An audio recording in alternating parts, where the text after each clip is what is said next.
ത്രിയേക ദൈവത്തിന് സ്തുതി. ഏവർക്കും ക്രിസ്തു യേശുവിൽ എൻ്റെ സ്നേഹവന്ദനം.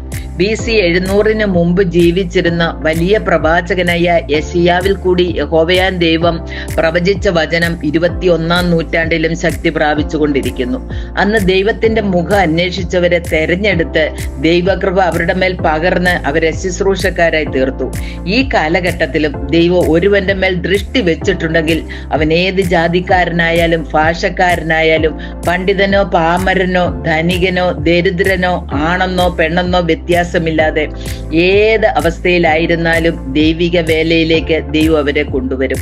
യെശയ്യാവിന്റെ പുസ്തകം 40-41 വാക്യത്തിൽ ബാല്യക്കാർ ക്ഷീണിച്ച് തളർന്നു പോകും, യൗവനക്കാരും ഇടറി വീഴും, എങ്കിലും യഹോവയെ കാത്തിരിക്കുന്നവർ ശക്തിയെ പുതുക്കും, അവർ കഴുകന്മാരെ പോലെ ചിറകടിച്ച് കയറും, അവർ തളർന്നു പോകാതെ ഓടുകയും ക്ഷീണിച്ചു പോകാതെ നടക്കുകയും ചെയ്യുമെന്ന് വായിക്കുന്നു. ഒന്നാമതായിട്ട് ബാല്യക്കാർ ക്ഷീണിച്ച് തളർന്നു പോകുമെന്ന് ഇവിടെ നമുക്ക് കാണാം. ഈ കാലഘട്ടത്തിലെ മനുഷ്യൻ തന്റെ കൈകളുടെ കരുത്തുകൊണ്ട് എന്തും നേടാമെന്ന് ചിന്തിച്ച് ഓടിക്കൊണ്ടിരിക്കുന്നു. അങ്ങനെ സ്വശക്തിയിൽ ആശ്രയിച്ച് ഓടുന്നവർക്ക് അധിക ദൂരം ഓടുവാൻ സാധിക്കുകയില്ല. ദൈവശക്തി ഇല്ലാതെ ഓടുന്നവരുടെ ഓട്ടം അധിക ദൂരം ഓടും മുമ്പേ ദൈവ കരത്തിൽ അകപ്പെടും, അല്ലെങ്കിൽ ദൈവം അവരെ അകപ്പെടുത്തും. കാളവണ്ടി യുഗത്തിൽ നിന്ന് കമ്പ്യൂട്ടർ യുഗത്തിലാണ് ഇന്ന് മനുഷ്യൻ ജീവിക്കുന്നത്. വിരൽ തുമ്പിൽ ഏതും നേടിയെടുക്കാവുന്ന അവസ്ഥയിൽ മനുഷ്യ ജീവിതം മാറിക്കഴിഞ്ഞിരിക്കുന്നു. അതേസമയം തന്നെ പകർച്ചവ്യാധികൾ, മാറാ രോഗങ്ങൾ, മറ്റു തരത്തിലുള്ള നശീകരണ പ്രവർത്തനങ്ങളിലൂടെയും മനുഷ്യ ജീവിതം തകർന്നുകൊണ്ടിരിക്കുന്നു. ഒരു ഭാഗം വളരുമ്പോൾ ഒരു ഭാഗം തളർന്നുകൊണ്ടിരിക്കുന്നു. പ്രായവ്യത്യാസമില്ലാതെ എല്ലാവരും രോഗപീഡയെ ഭയന്നുകൊണ്ടിരിക്കുന്നു. സകല മനുഷ്യരും ഓരോ വിധത്തിലും തകർച്ച അനുഭവിക്കുമ്പോൾ ദൈവവചനം യെശയ്യാവിന്റെ പുസ്തകം 40-ാം അധ്യായം 29 പറയുന്നു, അവൻ ക്ഷീണിച്ചിരിക്കുന്നവന് ശക്തി നൽകുന്നു, ബലമില്ലാത്തവനും ബലം വർദ്ധിപ്പിക്കുന്നു. ക്ഷീണിച്ച് തളർന്നിരിക്കുന്നവൻ ആരായിരുന്നാലും ദൈവത്തെ അന്വേഷിച്ചാൽ അവൻ നമുക്ക് ബലവും ശക്തിയും നൽകും. രണ്ടാമതായിട്ട് യൗവനക്കാർ ഇടറി വീഴുമെന്ന് ഇവിടെ വായിക്കുന്നു. കാലം അതിന്റെ അന്ത്യത്തിലേക്ക് ഏറ്റവും അടുത്തിരിക്കുകയാണ്. ദൈവം തന്റെ വാഗ്ദത്തങ്ങൾ നിറവേറ്റി തീരാറായി. കർത്താവിന്റെ വരവ് ഏറ്റവും അടുത്തിരിക്കുന്നു.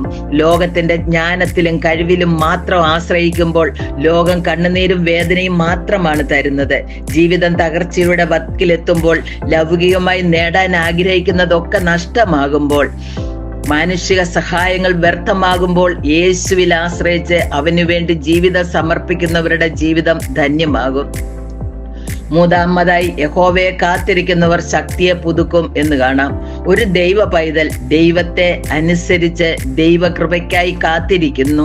കാത്തിരിക്കുക എന്നത് ഒരു പ്രത്യാശയുടെ വാക്കാണ്. ഇന്ന് മനുഷ്യൻ ഭൗതിക നേട്ടങ്ങൾക്കായി ഓടിക്കൊണ്ടിരിക്കുകയാണ്.